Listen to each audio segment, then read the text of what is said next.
Over the last 50 years, India has pulled off something pretty incredible. It went from being on the edge of famine to producing actual mountains of food. I mean, truly enough to bury any doubts about its ability to grow. Just look at this. Since the 1970s, food grain production has just exploded. India became this agricultural powerhouse, growing more than enough to feed its entire population. It's a huge success story, right? Decades of planning, hard work, a real achievement. Well, if that's the whole story, it raises a really tough question. If the grain silos are overflowing, why are so many kids still going hungry? This is the central puzzle, the paradox we're going to unpack today. Because this gap between what's in the fields and what's on the plate, it's one of India's biggest challenges. So first things first, let's put some real numbers to this success story. I want you to see just how massive this production boom actually was.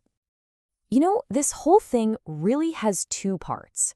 On the one hand, yeah, the total output just kept going up and up and up. But what's maybe even more important is the yield.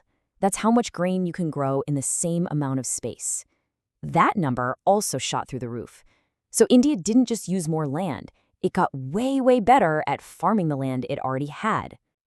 So how'd they do it? What was the secret? Well, it was a full-on revolution in farming. Way more intensive methods, a massive expansion of irrigation to get water where it was needed, and, of course, adopting all sorts of new technologies.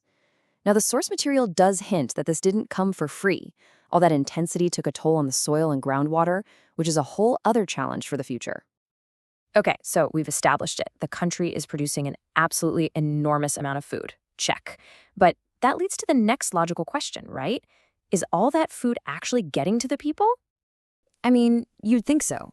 It seems like simple math. More food in the country means more food available for every single person. Should be straightforward. But this is where the data reveals a pretty shocking twist in the story. Get this. Back in 1991, at the peak we see here, there were about 510 grams of food grain available for every person every single day. But then, you fast forward 20 years to 2011. Now remember, total production is higher, but the amount available per person has actually dropped to 439 grams. How is that even possible? It's our first big clue that just growing the food is only step one. The journey from the farm to the family, that's where things start to get complicated. And this brings us to the next critical piece of the puzzle. You see, food security isn't just about availability. Is the food physically in the country? It's about access. Can people actually afford to buy the food that's sitting right there? And wow, when you look at calorie intake, this whole problem of access just becomes crystal clear.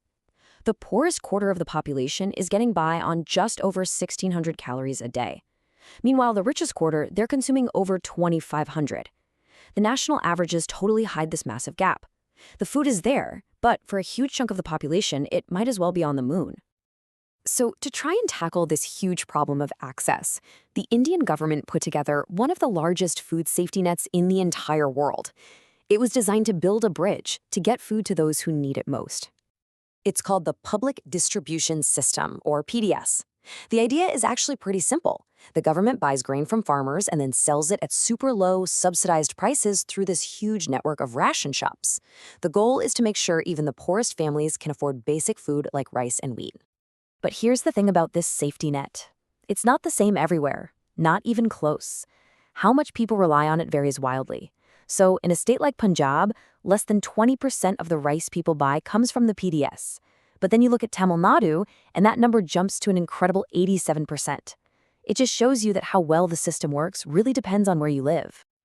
So, let's just quickly recap. We've seen the production boom, we've seen the strange dip in availability, and we've seen this uneven safety net for access. And now, we get to the final consequence of it all, the real-world impact this has on the health of India's children. Okay, before we see the final, tough numbers, we need to understand a few key terms. The first one is underweight. This is pretty straightforward. It's a direct measure of whether a child is getting enough food to eat, like right now. The second one, stunting, well, this tells a much longer, sadder story. This isn't about missing a few meals. This is the result of chronic, long-term malnutrition, the kind that physically stops a child from growing to their full potential. And finally, there's wasting. This one is a major red flag. It's a sign of acute, recent hardship where a child has lost so much weight they become dangerously thin for their height. It's a critical danger signal. All right, so here are the numbers from a nationwide survey of kids between 1 and 5 years old. Nearly half, 45%, are underweight. A staggering 41% are stunted, their physical growth already damaged. And 21%, 1 in 5, are suffering from wasting. This is it. This is the stark human reality behind all the charts and graphs. This is the answer to that puzzle we started with. So, where does all this leave us? I think if this journey through the data shows us anything, it's that the old way of thinking about food security, just grow enough food, is dangerously incomplete. We have to think bigger. You can think of real food security as having 4 pillars.